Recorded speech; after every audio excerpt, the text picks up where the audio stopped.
Indian democracy जो है वो हमारे नरेंद्र मोदी जी ने एक मिस्ट्री बना दी है, एक रहस्य बना दिया है, जिसमें कभी कुछ पता नहीं चलता कि सेशन जो है वो 5 दिन का अनाउंस कर दिया गया। अब लोग कयास लगा रहे हैं बैठे हुए कि क्या इंडिया का नाम भारत बदला जाएगा, क्या संविधान बदला जाएगा, क्या इलेक्शन कमीशन को लेकर जो कानून आ रहा है वो होगा, क्या वन नेशन वन इलेक्शन होगा, या इसके अलावा विमेंस रिजर्वेशन बिल आएगा। यानी किसी भी तरीके से कोई ट्रांसपेरेंसी की गुंजाइश नहीं है। एक ऐसा दौर है जो इलेक्टेड डिक्टेटर्स का दौर है। अब स्कूलों में टीचर्स बच्चों को उनका मजहब देखकर सज़ा देने लगी हैं। अब यहाँ पर आपको रेलवे प्रोटेक्शन फोर्स की कांस्टेबल जिनका काम है आपको बचाना, वो आपको मारने पे, आपका कत्ल करने पे उतारू हो जाते हैं। यहाँ पर नूह में मैं गई, मुझे बताया गया कि एक साथ 50 बुलडोज़र मुसलमानों के घर, दुकान और उनके होटल तबाह कर रहे थे।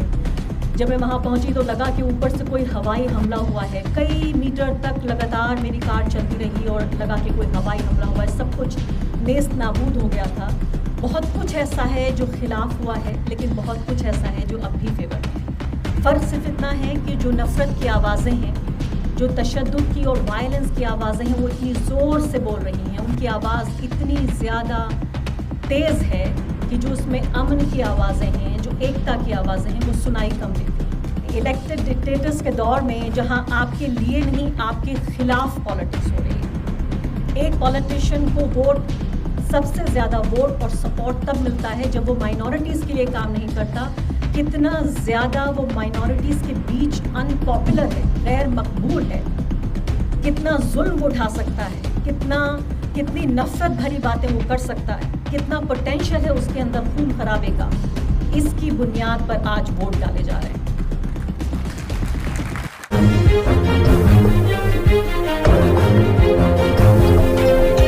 अब स्कूलों में टीचर्स बच्चों को उनका मजहब देखकर सज़ा देने लगी हैं। अब यहाँ पर आपको रेलवे प्रोटेक्शन फोर्स की कांस्टेबल जिनका काम है आपको बचाना, वो आपको मारने पे, आपका कत्ल करने पे उतारू हो जाते हैं। यहाँ पर नूह में मैं गई, मुझे बताया गया कि एक साथ 50 बुलडोज़र मुसलमानों के घर, दुकान और उनके होटल तबाह कर रहे थे।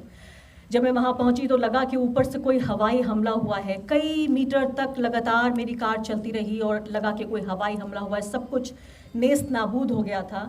ऐसे वक्त में जबकि ये पता नहीं कि आप सुबह दफ्तर के लिए निकले हैं, स्कूल के लिए निकले हैं, कॉलेज के लिए निकले हैं, शाम को आप सही सलामत घर लौटेंगे या नहीं। मेरे जैसे जर्नलिस्ट जो सिर्फ एक ट्वीट, एक ख़बर या एक तकरीर से दूर हैं बस जेल जाने के, ऐसे दौर में मुझे लगा अब्दुर्रहमान साहब ने जब बात की मुस्लिम पॉलिटिकल रिप्रेजेंटेशन की, तो इस किताब में थोड़ी देर के लिए मुस्कुराई मैं, लेकिन मुझे लगा कि ये उम्मीद से भरी किताब है।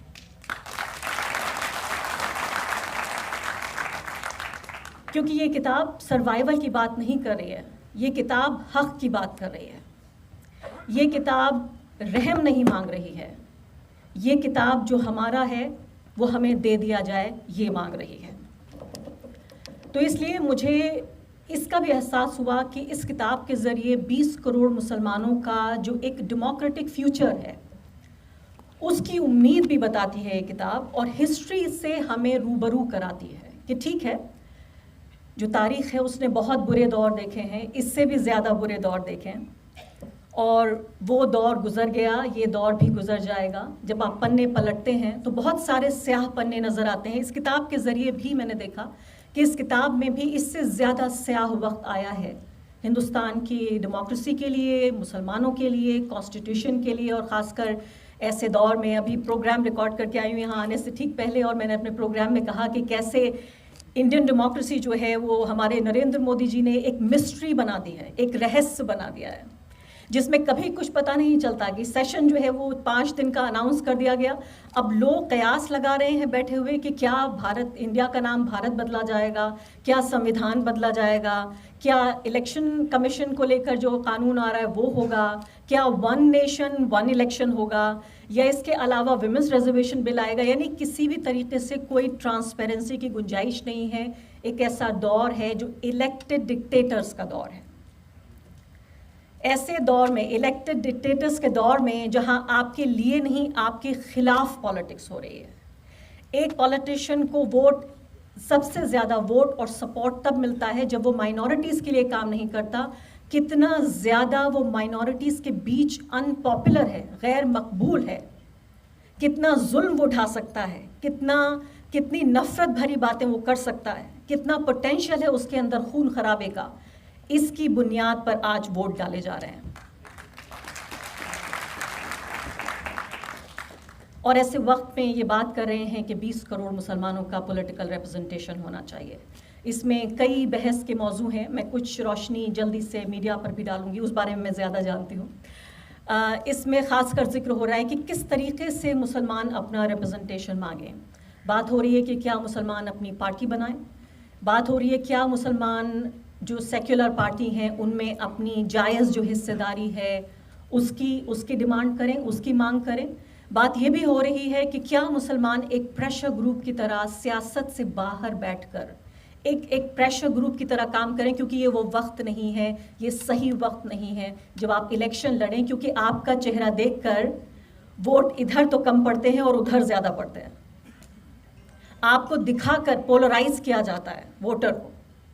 تو ایسے وقت میں بہت سارے یہ آپشنز ہیں. مجھے لگتا ہے کوئی ایک ایسا فارمولا نہیں ہے جو پورے ملک پر لاگو ہوتا ہو. ہر اسٹیٹ کی اپنی لوکل ریالٹیز ہیں. کہیں پر مسلم پولیٹیکل پارٹی ٹھیک ہے, کہیں پر سیکولر پارٹی کے اندر حصے داری ٹھیک ہے, کہیں پر ہو سکتا ہے الیکشن نہ لڑنا ٹھیک ہو, کہیں ہو سکتا ہے ایک طرح کی زبان بولنا ٹھیک ہو, کہیں دوسری طرح کی زبان بولنا ٹھیک ہو. سب سے بڑا مقصد یہ ہے کہ پولیٹیکل ریپرزنٹیشن ہونا چاہیے. اور اس میں ایک طرح کی اسٹریٹجی, ایک طرح کی حکمت عملی ہو. بہت کچھ ایسا ہے جو خلاف ہوا ہے, لیکن بہت کچھ ایسا ہے جو اب بھی فیور میں ہے. فرق صرف اتنا ہے کہ جو نفرت کی آوازیں ہیں, جو تشدد کی اور وائلنس کی آوازیں ہیں, وہ اتنی زور سے بول رہی ہیں, ان کی آواز اتنی زیادہ تیز ہے کہ جو اس میں امن کی آوازیں ہیں, جو ایکتا کی آوازیں ہیں, وہ سنائی کم دیتی ہیں.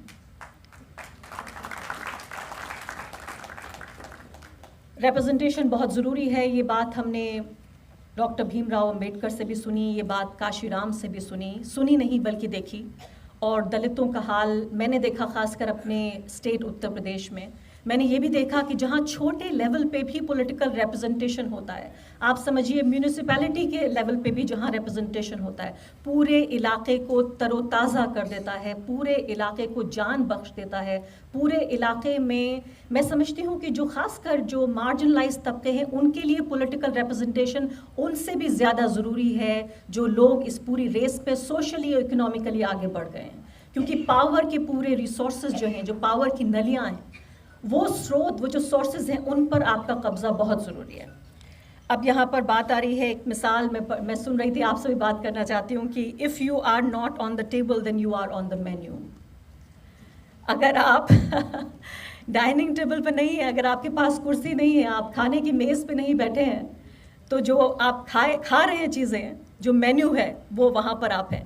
یہ آپ سمجھ گئے ہوں گے. اس کا مطلب یہ ہے یعنی اگر آپ ڈائننگ ٹیبل پہ نہیں ہے, if you are not on the table then you are on the menu. تو اس بات کو بہت یہ ہے میں سمجھنا, لیکن